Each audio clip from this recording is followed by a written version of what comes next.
Hey guys, today we're over in the Ozello Keys. We're gonna go do some hunting of some kind. I don't know what we're hunting for. I might be bait or I might be catching something with bait. I don't know, but it's gonna be interesting. We're going here airboat with these boys. They were gracious enough to invite me over here to take a look at some of the, I guess, what is it, bayou, swamp? What do you call it? Good old Florida, that's what we call it. Good old Florida. You ready to go do some fishing? What's your name? Gary, Captain Gary Bartell from Ozello Keys Marina. I tell you what, we're off on an adventure. Hold on and watch out and see what happens, my friends. I tell you what, my friends. That 6.0 really took over for that the traditional 350 on these airboats. Super easy to find. Fuck, it's got a weird looking prop on the bitch. Yeah, all carbon fiber. They go through hell. It's amazing. You could pick up that whole prop with 2 fingers. And for the amount of torque and pressure they push. The airboat on the top of the hill over there, that one's got an 8.1 big block that we had a Pro Charger on. Realized that we did not need a Pro Charger and we blew one motor already, so we built the whole 8.1, put on it, and leaving it stock. Torque is more important than horsepower on airboats. Is that right, eh? Torque is more important. This one's about 450 horse, probably cutting close to the same in torque, but the big block up on the hill is cutting 600 in torque.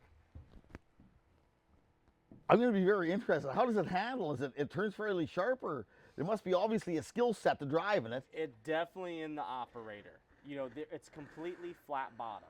There's no ribs on the bottom. There's no keel, so it will slide out from underneath you quickly. So it's the gas pedal's your best friend. All gas, no brakes. Will it catch the edges and flip over like that?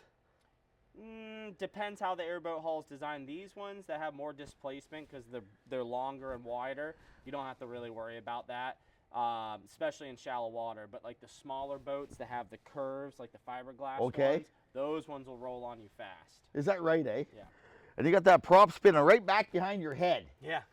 Nice. But the good part is, so almost all the noise from an airboat comes from the propeller itself. So it's going behind you. Exactly. So the noise is going that way and you're going that way. It's kind of like trying to listen to the stereo in a boat when you're driving. Yes, yeah. You know, yeah. you're trying to listen to the music in a boat. The faster you go, the less you hear, especially if the speakers are behind you. You're not hearing nothing. Nope. Nothing at all. But as soon as you slow down, you got to turn it down. What's that prop worth? That prop right there is about $4,200.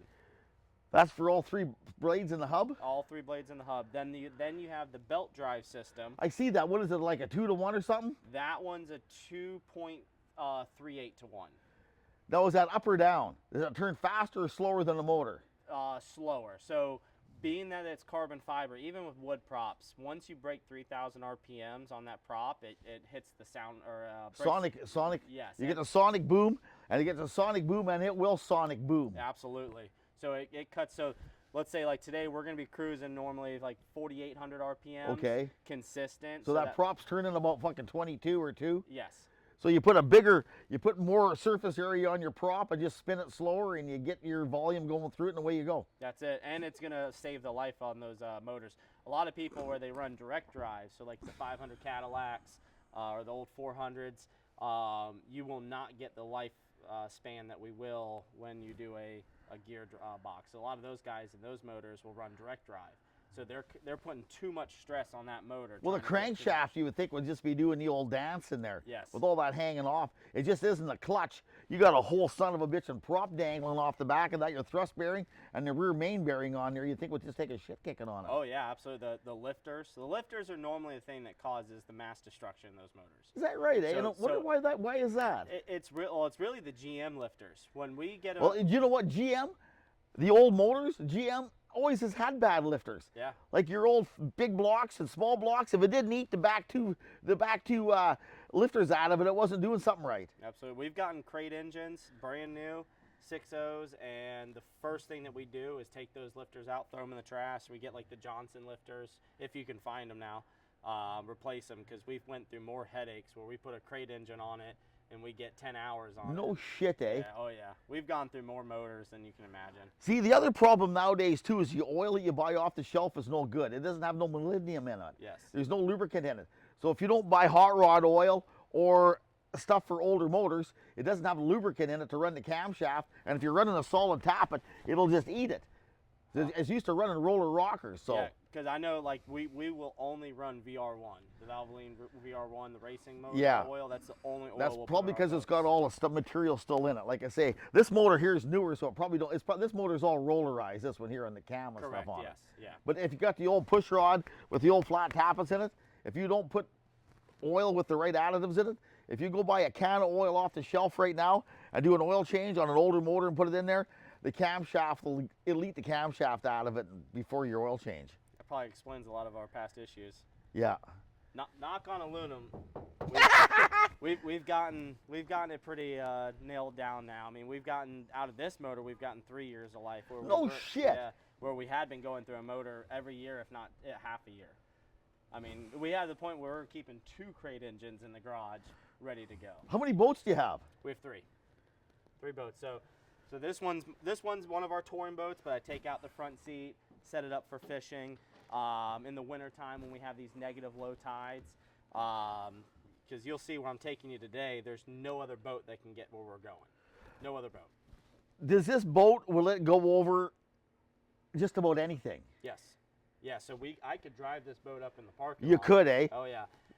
And what about the adhesion to it's enough that how does it lift it off the concrete, or it just pushes it along? pushes it. So underneath of this boat, you can see it on the side here. You got some runners? Yeah, 3/8 sheet of polymer that's bolted. Oh, Full sheet of okay, polymer. yeah. So they got that on our river boats at home, so that's, yeah. That'll yeah. take the beating before the aluminum. Okay, will. that makes sense. I don't know why I wouldn't have thought about that, but yeah. After Hurricane Ian, this boat that you're standing on was responsible for rescuing 1,800 people out of their homes from Hurricane Ian in Northport. 1,800? Just this boat. 1,800. Yep. How many at a time? I would safely pack them on there, so it has to do with weight. About 3 of me. Only 3 you getting out of here today. Yeah, I mean, I had kennels with dogs stacked The on top. fuck is that? That's a white egret chasing another white egret. They're waiting for us to bring the fish in for the scraps. A long-legged son of a bitch. Yeah.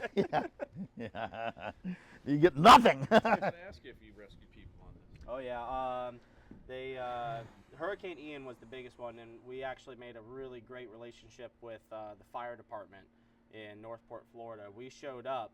We were actually hired contractors for a really well-known worldwide company, and they asked us to bring the airboat to hand out sandwiches to flood victims. When we got down to Naples, Florida, the water receded so fast there. So we were literally handing sandwiches out to all these rich people, and we just didn't feel right about it, and we knew that we were needed somewhere else. There was 4 of us to begin with, 4 captains, 4 boats, and the boat never came off the trailer. So I don't know if you're familiar with Hurricane Ian, but they lost all communications, all cell phone towers, everything. South Florida was devastated. It felt like you were driving into an apocalypse. It was nasty. It's very interesting how everything that we do with communications and everything just hangs on the head of a pin, eh? Yeah. Just a little bit of, you know what I mean? It wasn't a small problem, but a problem does happen. You're just... Yep. Well, we were cut off from life. All we had was the radios to connect with the 4 teams. And just, I mean, by the sign of God, I got a phone call from my cousin who lives in Sarasota. And all I could get out of the phone call was, they need airboats in Northport. Now, I never even knew where Northport was, to be honest with you. Northport's basically this beautiful town, awesome community, but it was built to be a drainage system for the surrounding bigger cities. I tell you what, we got the same problem at home. They went and built a whole small civilization right in an old lake bottom. And they got flooded a lot. They got flooded again this year, got flooded really bad a couple of years ago. It's amazing how we shall forget what used to be there, and it will come back at some time, hey? It will. Well, when we were driving, I finally figured, we actually ended up giving up that contract because we knew that we were needed somewhere else. Yeah. And we drove into Northport, and we came across this flooded street that you could see. It had to have been 8 feet deep down the street after it went down this hill. And there was this group of firefighters standing at the top of it, trying to walk through the water, pull people out from the closest houses, and we pulled over and said, hey, how can we help? And they said, launch the boat. We don't know what to do. We don't have the tools for this. And their fire truck was actually flooded out at that point. It's And amazing. So we pushed the boat off on the road. We drove down the street, and we were there all night. And when we came back, the firefighters are like, hey, you know, if we can find a place for you to stay outside of the fire station, you know, our fire station's wrecked right now, so you can't stay in it. You know, will you stay and help us? And then I got on the phone with my wife and said, hey, I need all airboats from our community. I need a huge Facebook post, and meet me at this address. You know, we're going to be here for at least a week. And next thing you know, airboats were coming in. 75 was cut off. A bridge collapsed on 75, so people were pushing Wow. their boats off, driving from 75 to get into Northport. And next thing you know, our party got so big that they had to move us to a hospital parking lot. We were sleeping in our boats and in our trucks at this hospital. And but yeah, ultimately it was like 4,200 people rescued is what the fire department had, and there was probably close to 30 airboats. It's, you know what, it's nice when everybody can come together like that and give everybody a hand at a time of need, eh? Absolutely. Well, Yeah. if it says anything about community, the very next year is when we flooded here from Idalia. And without making a phone call, without a message or anything, firefighters from Northport, they showed up here. Well, that's pretty damn And nice. they helped us rebuild, they helped us tear out, and helped us pick up. It's amazing how that can happen. You just see it here and you can get 4 feet of water on there. I guess you're next to the ocean. I guess weird shit happens. Big time. Yeah. The Mother Nature. She's a I tell bitch. you what. Anyways, I'm looking forward to this. Yeah. Now, do you want to ride up top? Yes, Okay, I all do. Right, let me move some stuff out of the way. I do. Well, why wouldn't you? I get my hair in the prop. It's like it's all falling out, so it's not that long anymore.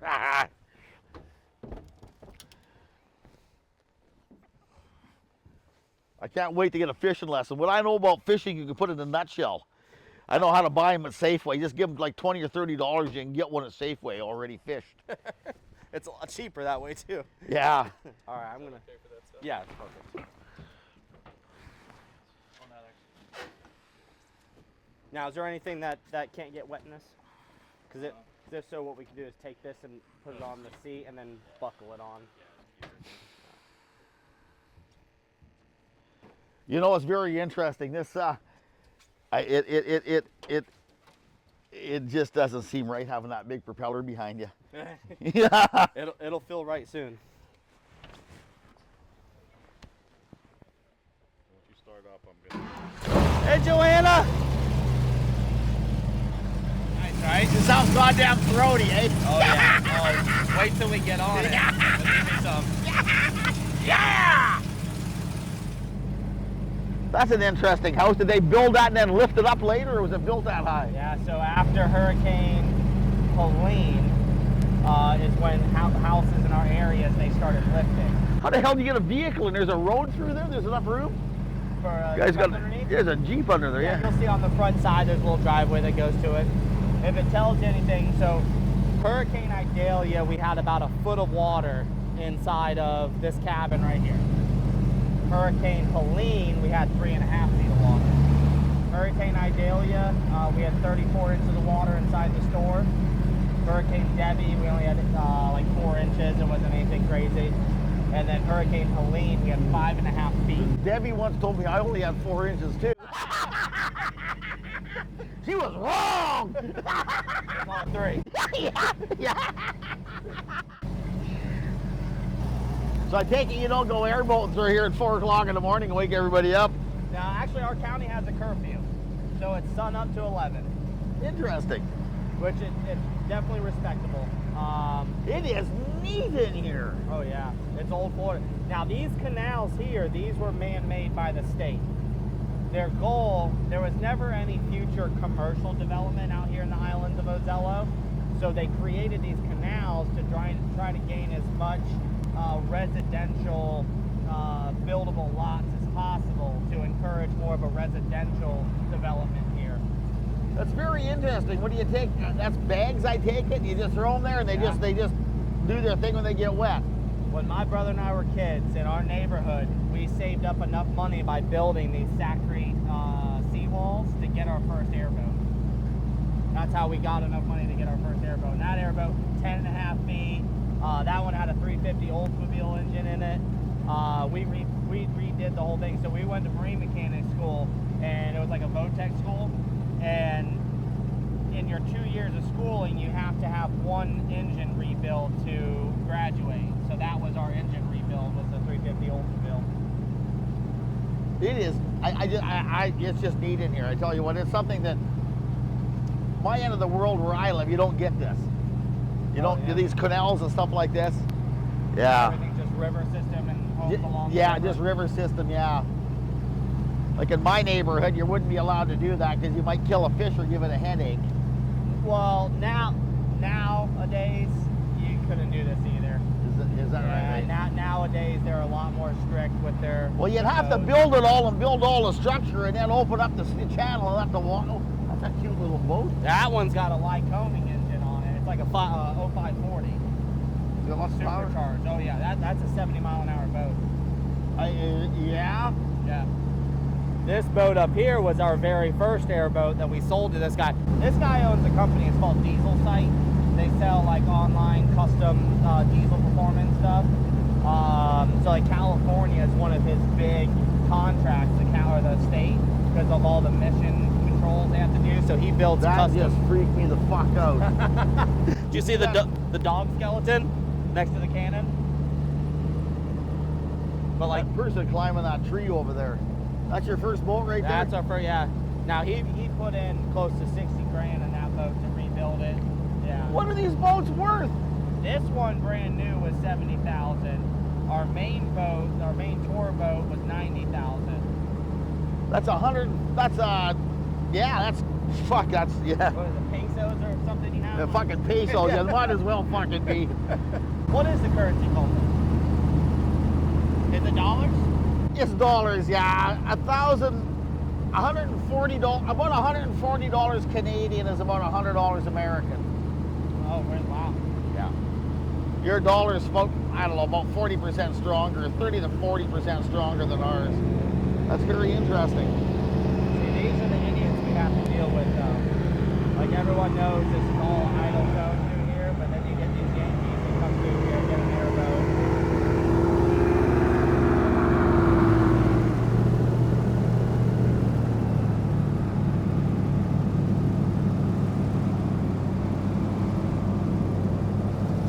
That's an interesting shack there.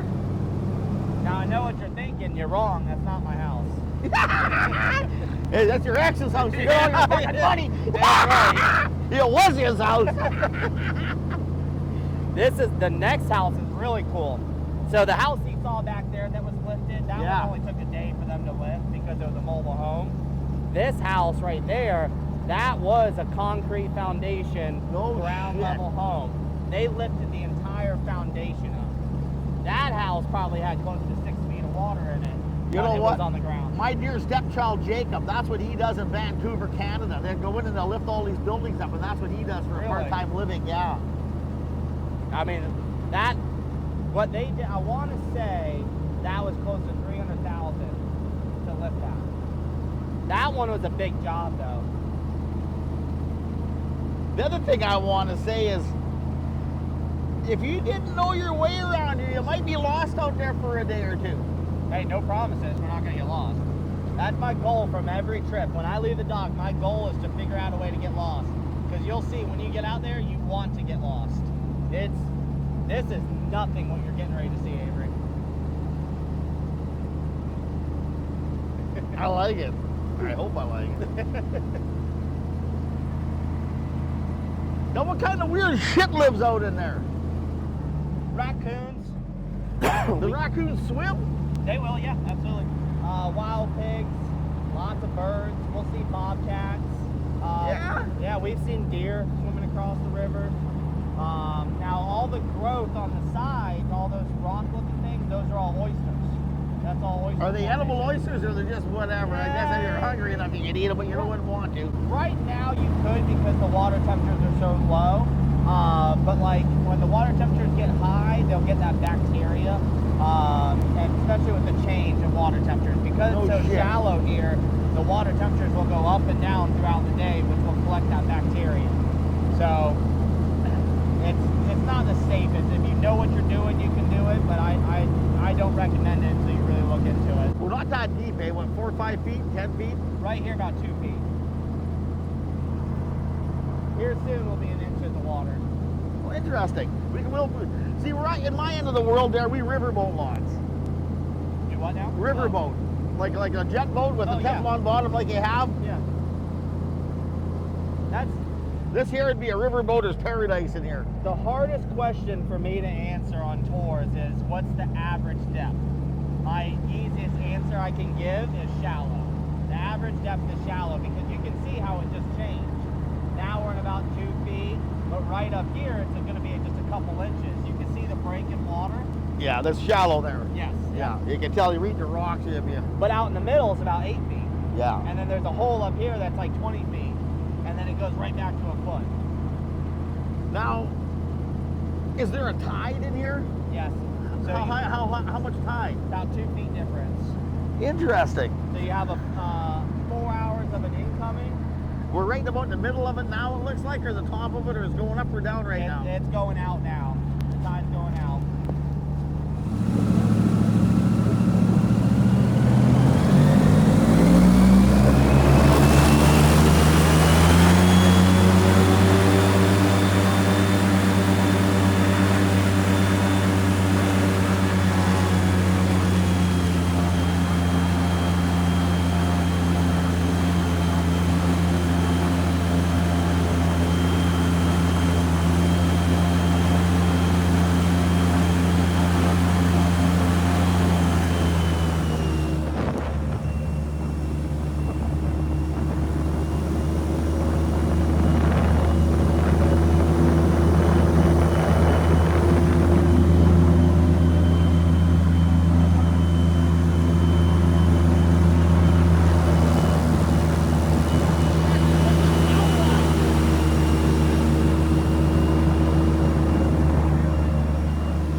Is it ever neat out here? Tell me the story about that house that's got a power line going to it. So that's the Bennett's home. The Bennett's family is one of the oldest families out here in Ozello. We actually have a very large island community that's water access only. That's just the start of it. All throughout the woods here, you keep going south, you've got hundreds of island homes. As some people live there year round, some make their weekend warrior spots, but most of them, they literally stir their coffee in the morning, get their boats on, get in the boat, and then go to work.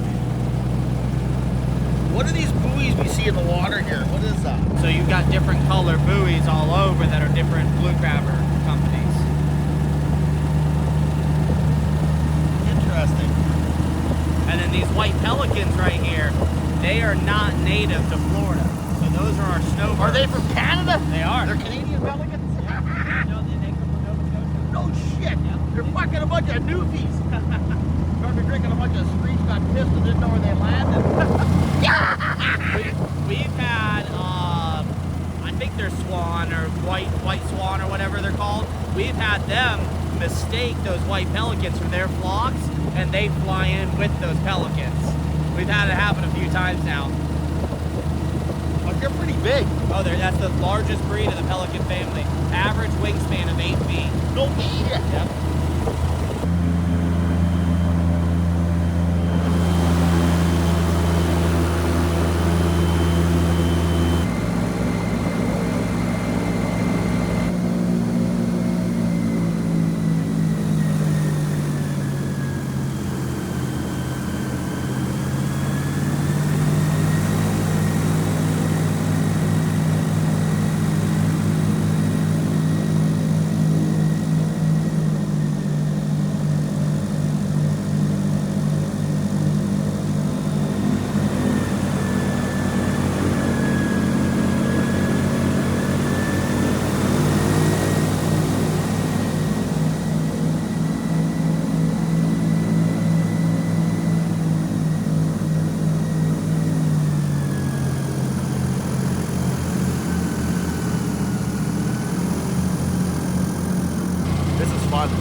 It's very, very interesting. If you broke down out here, I don't know anybody would ever find you back in the day. Like you break down out here, It makes a corn maze look like, I don't know what. Like,